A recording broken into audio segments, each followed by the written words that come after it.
Acabando Juan Pablo el pensamiento suyo el domingo, hizo referencia al ministerio de la reconciliación. Y esa palabra ministerio pues me hizo encenderme un poco las luces, las pocas luces que puede uno tener, y me hizo acordarme de un antiguo pensamiento, porque hice en el año 2003. De hecho, no estaba aquí en esta iglesia todavía, pero es un versículo que pues me lleva impactando más de 20 años, un versículo que pasa muy desapercibido, que está al final de Colosenses 4, que os invito a que vayáis buscando ya, y un versículo que a mí siempre me ha llamado mucho la atención, me ha gustado mucho, y bueno, desempolvé, encontré estos apuntes, y bueno, no los voy a seguir mucho, pero un poco de referencia, de guía sí. Colosenses capítulo 4, versículo 7 hasta el final. ¿Veis que pone aquí el título? Salutaciones finales. A mí es algo que me encanta. Las cartas, las salutaciones finales me encantan, me fascinan. Los nombres, las personas que aparecen. Estudiar un poco de cada uno. De algunos no sabemos nada. Solamente se menciona aquí la única vez. De otros sí sabemos algo más. De otros sabemos mucho. Es algo que siempre me ha gustado. Muchísimo. Siempre me ha gustado mucho estudiar a las personas. Ya sabéis que hemos estado muchísimos años viendo la vida de Elías. Otras veces he compartido Cornelio, el centurión, allá en Hechos 10.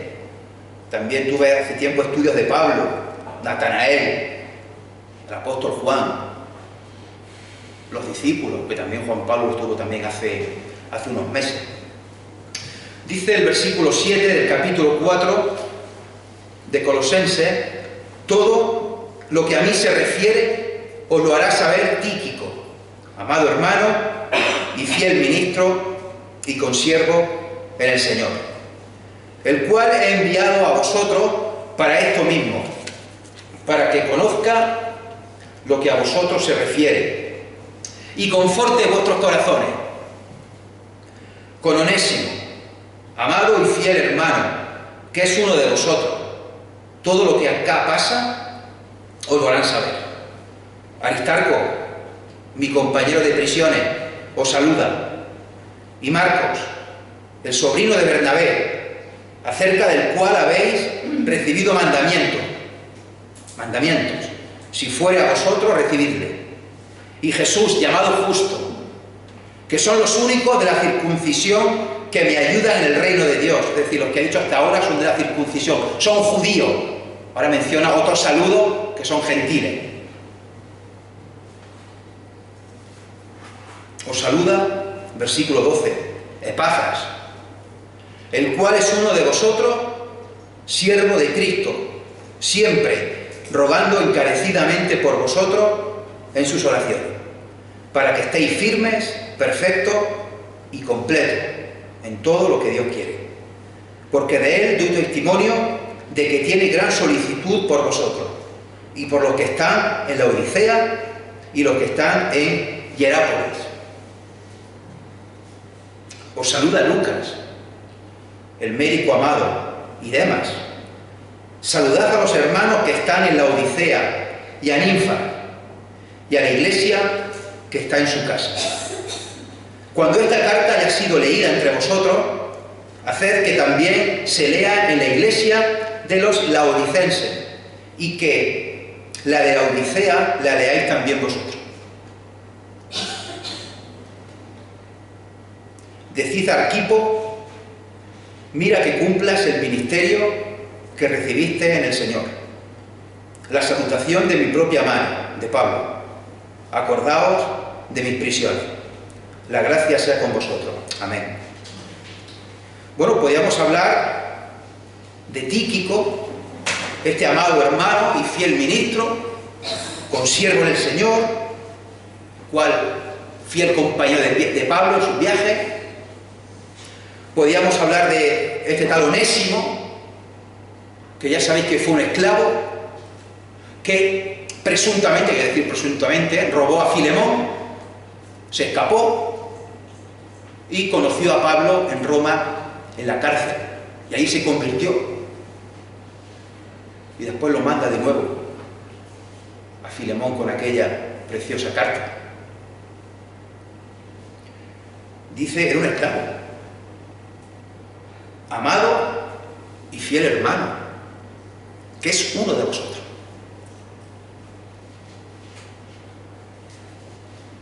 También podemos hablar de Aristarco, otro fiel colaborador de Pablo, que aparece muchas veces nombrado en los colaboradores, en los que acompañan a Pablo en los viajes. Podríamos hablar de Marco. Aquí dice en la Reina Valera el sobrino de Bernabé. Otras versiones, como las Américas, dice el primo. Era un pariente cercano, sobrino o primo. Quizá más bien primo. Acordaros que este tal Marco, Juan Marco, el autor del Evangelio, fue el que acompañó a Pablo y a Bernabé en aquel primer viaje misionero, y pasó algo grave. Quizá pudo ser la enfermedad que tuvo Pablo, quizá pudo ser algún motivo desagradable, pero Marco los dejó, los abandonó. En mitad del viaje los dejó Marco. En el segundo viaje se reúnen de nuevo Pablo y Bernabé, y dice Bernabé, bueno, cojamos de nuevo a Marco, a mi primo, a mi sobrino. Dice Pablo que no. Dice Pablo que no, que nos dejó una vez y no vamos a cometer otra vez el error. No. Dice las Escrituras que hubo tal desacuerdo entre ellos que cada uno se fue por un lado. Podríamos hablar de quién llevaba la razón, Pablo o Bernabé.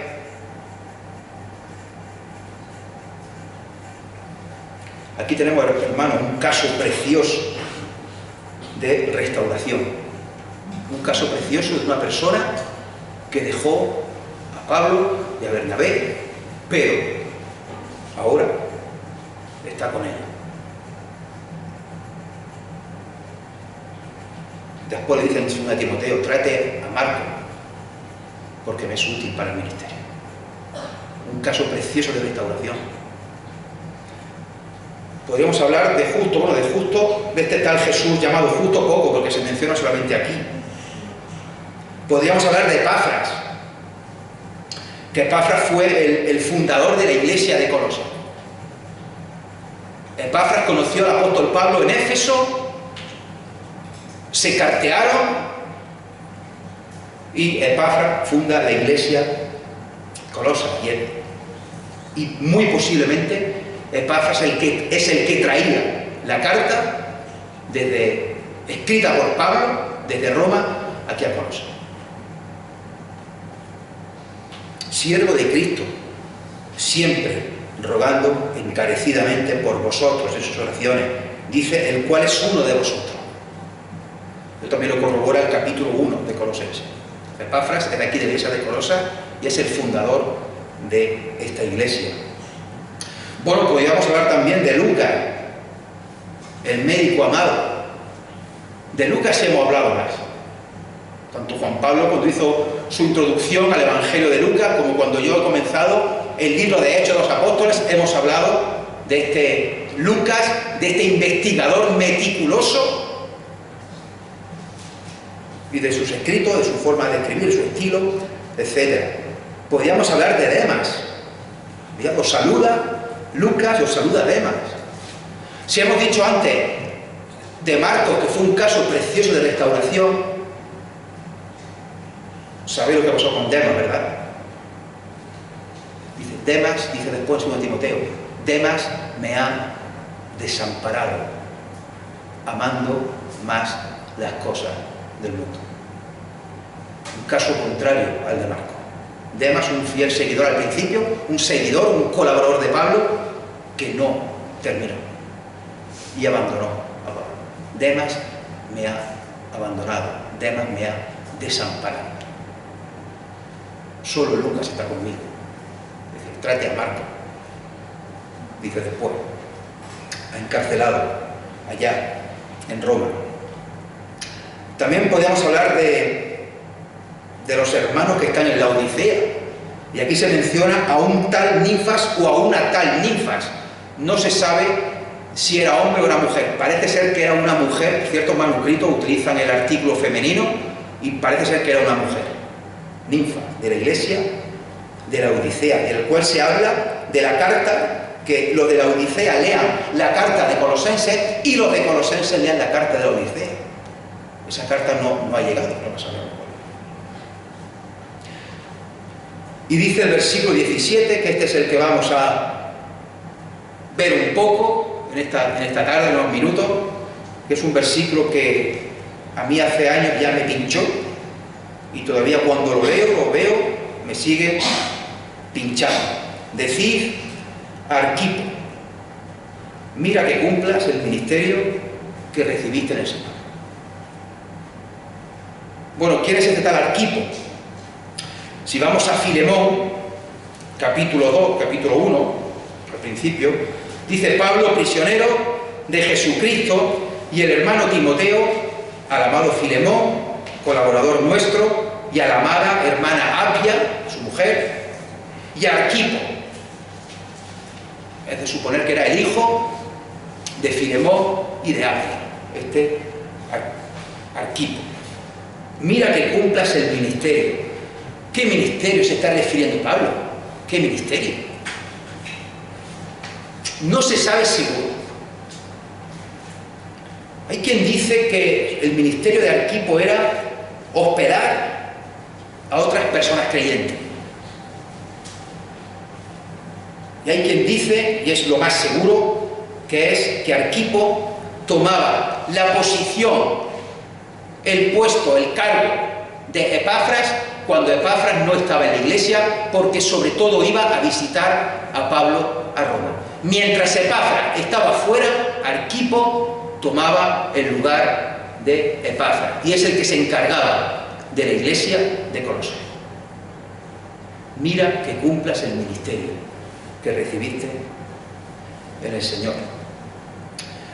Fuera cual fuera el ministerio, lo que importa, hermanos, es que Arquipo tenía un ministerio que cumplir. ¿Y nosotros? ¿Cuál es nuestro ministerio? ¿Lo sabemos?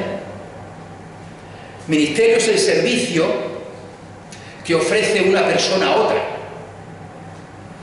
Ministerio tiene que ver con servir. Aquí se habla mucho de las palabras ministro. Hay ministro de Educación, ministro de Sanidad, ministro de Justicia, y son personas importantes. El origen de la palabra ministro es servidor. Es aquel que sirve a los demás. Josué, por ejemplo, fue el servidor, el ministro de Moisés. Eliseo, por ejemplo, fue el ministro, el servidor de Elías. Servidor, servir. Sabemos de memoria Marcos 10:45, porque el Hijo del Hombre no vino para ser servido, sino para servir y para dar su vida en rescate por muchos. No vino para ser servido, sino para servir y dar su vida en rescate por muchos. Hay varios tipos de ministerios, pero se pueden clasificar en dos. En primer lugar son ministerios sociales, ministerios especiales, ministerios de la Iglesia. Por ejemplo, Mateo 25, si me acompañáis a la lectura, vamos a leer varios pasajes ahora. Mateo 25, versículo 34 en adelante.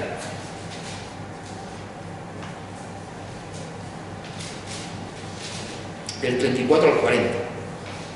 Entonces el rey dirá a los de su derecha: venid, benditos de mi Padre, heredad el reino, preparado para vosotros desde la fundación del mundo. Porque tuve hambre y me disteis de comer, tuve sed y me disteis de beber, fui forastero y me recogisteis, estuve desnudo y me cubristeis, enfermo y me visitasteis, en la cárcel y vinisteis a mí.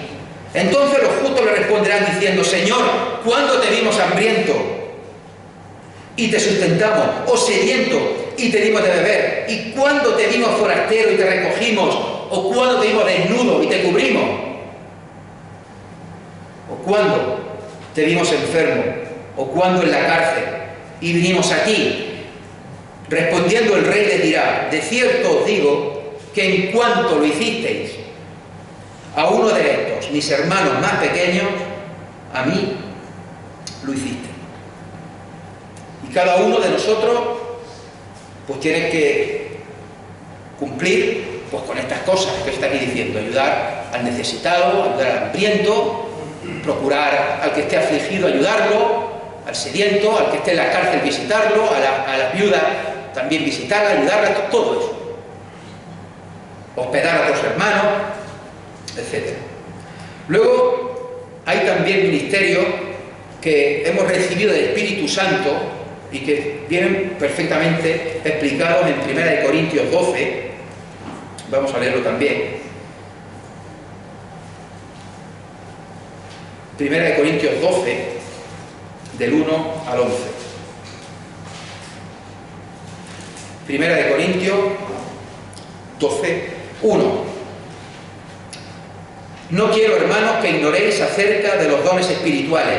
Sabéis que cuando erais gentiles se os extraviaba llevándoos, como se os llevaba a los ídolos mudos. Por tanto os hago saber que nadie hable por el Espíritu de Dios, que nadie que hable por el Espíritu de Dios llama anatema a Jesús. Y nadie puede llamar a Jesús Señor sino por el Espíritu Santo. Ahora bien, hay diversidad de dones, pero el Espíritu es el mismo. Y hay diversidad de ministerios, pero el Señor es el mismo. Y hay diversidad de operaciones, pero Dios, que hace todas las cosas en todos, es el mismo. Pero a cada uno le es dada la manifestación del Espíritu para provecho, porque a este es dada por el Espíritu palabra de sabiduría, a otro palabra de ciencia, según el mismo Espíritu, a otro fe por el mismo Espíritu, y a otro dones de sanidades por el mismo Espíritu, a otro el hacer milagros, a otro profecía, a otro discernimiento de espíritu, a otro diversos géneros de lengua y a otro interpretación de lengua. Pero todas estas cosas las hace uno y el mismo Espíritu.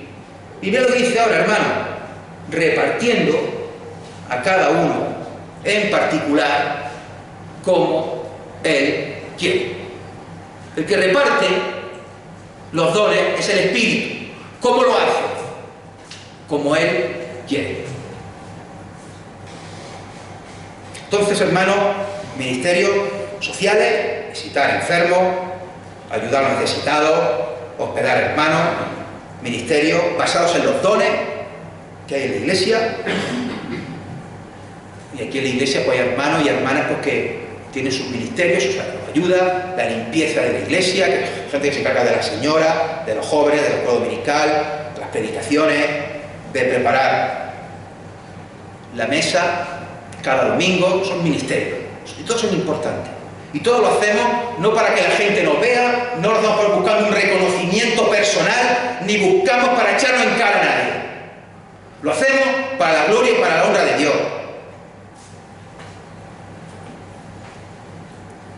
Y en segundo lugar, el segundo ministerio importantísimo que tenemos que tener todos es el ministerio espiritual, el ministerio de la reconciliación, que es el que nos hacía referencia el hermano el domingo.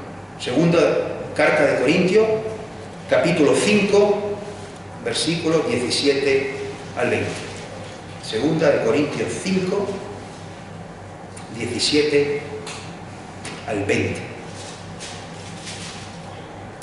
De modo que si alguno está en Cristo, nueva criatura es.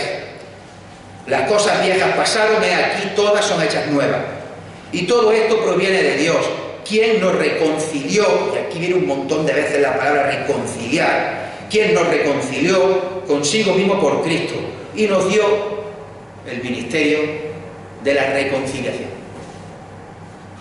Que Dios estaba en Cristo reconciliando consigo al mundo, no tomándoles en cuenta a los hombres sus pecados, y nos encargó a nosotros, hermano, nos ha encargado a nosotros,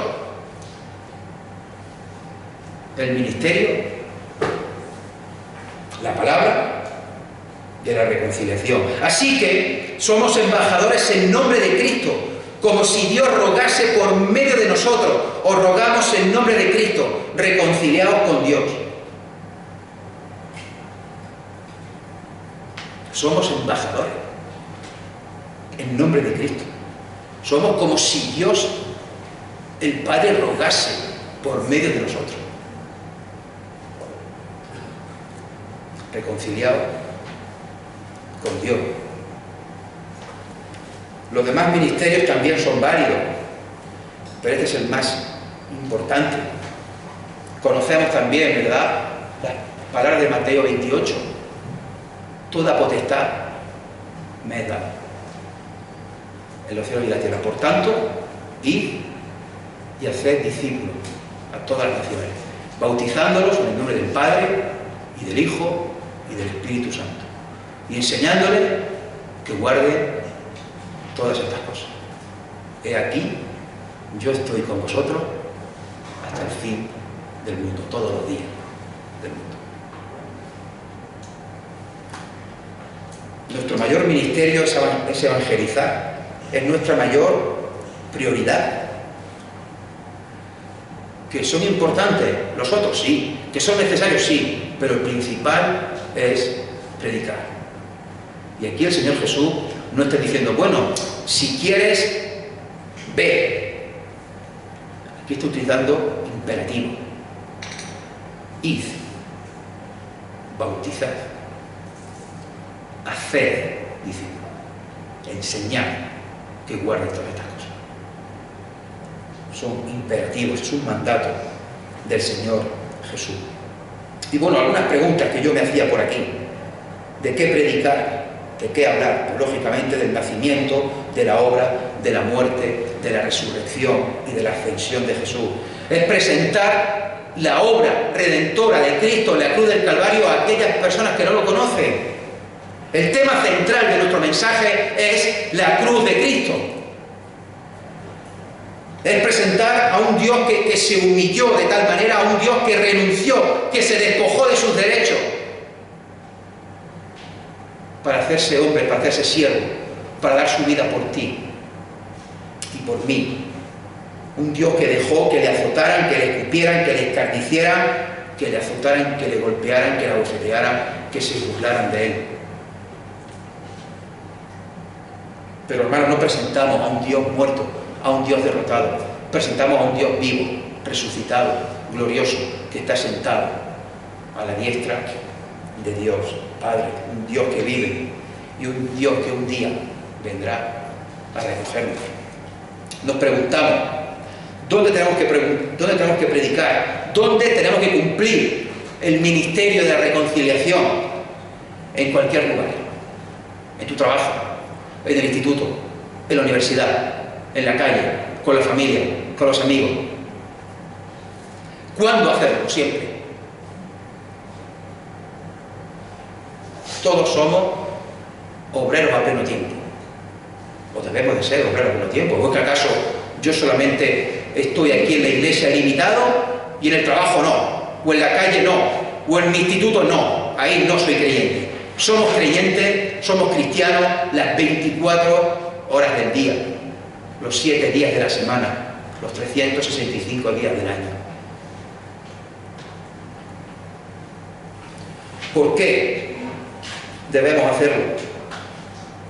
Porque es un mandato, lo acabamos de ver, es un mandato del Señor Jesús y hay que cumplir con su palabra.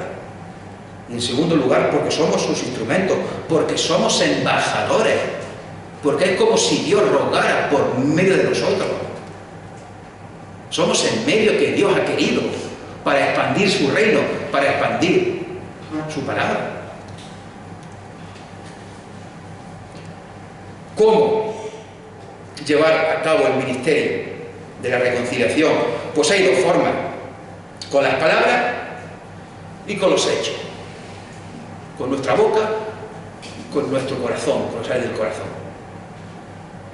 Pablo le dice a Timoteo, sé ejemplo a los creyentes en palabra y conducta.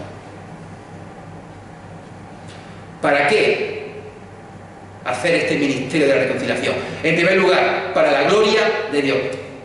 Todo lo que hacemos, todo lo que hagamos, tiene que ser para la gloria y la honra de Dios. También para que otras personas puedan conocer el Evangelio, otras personas puedan tener un encuentro personal con Jesús. Y también para edificación nuestra. ¿De a quién tenemos que predicar? Todo el mundo, sin excepción, sin acepción de personas. En el Antiguo Testamento, el ministerio era solamente un privilegio reservado a los levitas, a los sacerdotes. Ahora todos podemos ministrar, todos debemos llevar este ministerio, esta palabra de la reconciliación. Y hermanos, ¿cuál es tu predisposición? Te pregunto. No contestes, pero piénsalo. ¿Cuál es tu predisposición? ¿Estás dispuesto? ¿Os acordáis cuando Jesús llamó a sus discípulos? Corriendo lo dejaron todo y aceptaron, siguieron a Jesús corriendo. Cuando Jesús apareció a Pablo: Señor, ¿qué quieres que haga? Eso es lo que debemos hacer, decirle: Señor, ¿qué puedo hacer para expandir tu reino? Señor, ¿qué puedo hacer para tu alabanza y para tu gloria? Señor, estoy en tus manos. Moldéame como el alfarero moldea el barro. No todos valemos para visitar enfermos, no todos valemos para ir a las cárceles, no todos valemos quizá para predicar desde un púlpito, pero el Señor reparte los dones, el Espíritu reparte los dones como Él quiere. Pero el ministerio espiritual, el ministerio de la reconciliación, es un ministerio que tenemos que tener todos. Es un ministerio de obligado cumplimiento, es cumplir la gran comisión.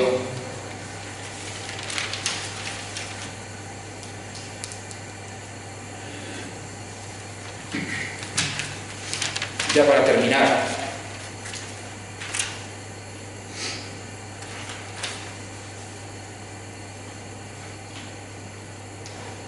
os acordáis también de las palabras de Pablo, ¿verdad? Que iremos ahora después. Dice Pablo: he peleado la buena batalla,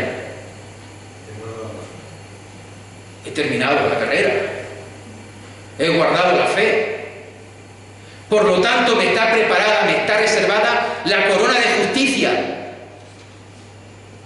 la cual me dará el Señor, juez justo. ¿Cuándo?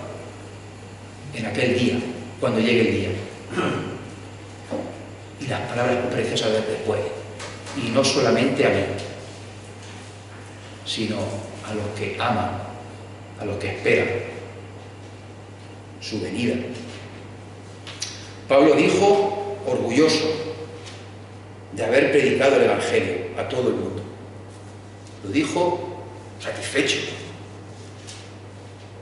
de haber peleado la batalla, la buena batalla, haber corrido la carrera, haber guardado la fe. En toda la ciudad donde iba, todas las casas que iba, todos los lugares, en la cárcel, predicaba el Evangelio. Hermanos, pidámosle a Dios que nos dé fe, que nos dé fuerza para cumplir el ministerio que se nos ha sido dado. No pensemos que Pablo le está diciendo a Arquipo en un tono amenazante. No le dice: mira que cumplas el ministerio, ten mucho cuidado. No, eso no se lo dice. Se lo está diciendo unas palabras de exhortación, de ánimo. Cumple el ministerio que recibiste en el Señor. Cuando Pafras no esté aquí en la iglesia, que esté de viaje, especialmente visitándome en Roma, cumple el ministerio. Encárgate de los hermanos que están en la iglesia de Colosas.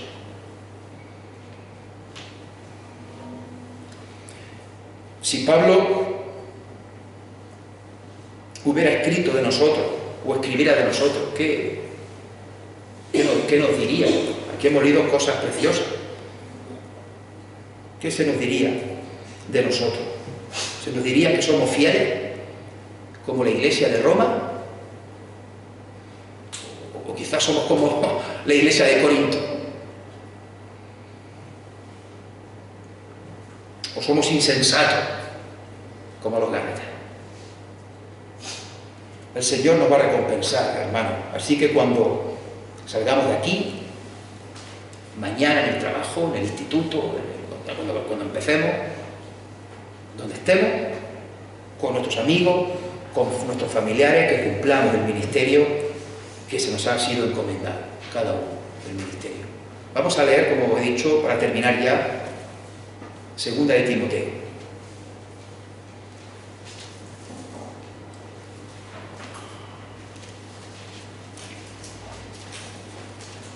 Las últimas palabras de Pablo, ya encarcelado,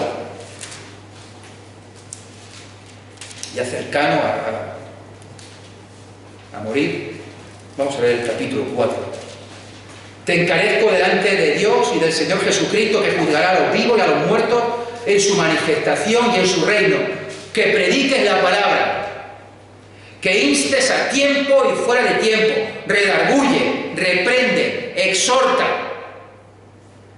con toda paciencia y doctrina. Porque vendrá tiempo cuando no sufrirán la sana doctrina, sino que teniendo comezón de oír, se amontonarán maestros conforme a su propia concupiscencia, y apartarán de la verdad el oído, y se volverán a la fábula. Pero tú, sé sobrio en todo. Pero tú soporta las aflicciones. Pero tú haz obra de evangelista. Y mira lo que dice ahora, hermano. Cumple tu ministerio. ¿Os suena? Decid al tipo, mira que cumplas el ministerio que recibiste del Señor. Y aquí Pablo le dice a Timoteo, cumple tu ministerio. Porque yo estoy ya para ser sacrificado, y el tiempo de mi partida está cercano. Repetimos el versículo 7, he peleado la buena batalla, he acabado la carrera, he guardado la fe. Por lo demás, me está guardada la corona de justicia, la cual me dará el Señor, juez justo en aquel día, y no solo a mí, sino también a todos los que aman su venida. Procura venir pronto a verme, porque Demas, el que saludaba antes, Demas me ha desamparado, amando este mundo, y se ha ido a Tesalónica. Crescente fue a Galacia y Tito a Dalmacia. Solo Lucas está conmigo. Toma a Marcos y tráele contigo, porque me es útil para el ministerio. El que antes era inútil, no servía para el segundo viaje. Cuando yo me fui con Silas y Bernabé se fue con su primo, ahora tráele conmigo, tráele contigo, porque me es útil para el ministerio. A Tíquico lo envié a Éfeso. Trae cuando vengas el capote que dejé en Troas, en casa de Carpo, y los libros, mayormente los pergaminos. Alejandro el calderero me ha causado muchos males, el Señor le pague conforme a sus hechos. Guárdate tú también de él, pues en gran manera se ha opuesto a nuestras palabras. En mi primera defensa ninguno estuvo a mi lado, sino que todos me desampararon, no les sea tomado en cuenta. Pero el Señor estuvo a mi lado y me dio fuerza para que por mí fuese cumplida la predicación y que todos los gentiles oyesen. Así fui librado de la boca del león, y el Señor me librará de toda obra mala y me preservará para su reino celestial. A Él sea la gloria por los siglos de los siglos. Amén. Saluda a Prisca y a Aquila y a la casa de Onesíforo. Erasto se quedó en Corinto y a Trófimo dejé en Mileto enfermo. Procura venir antes del invierno. Eubulo te saluda, y Pudente, Lino, Claudia y todos los hermanos. El Señor Jesucristo esté con tu espíritu. La gracia sea con vosotros.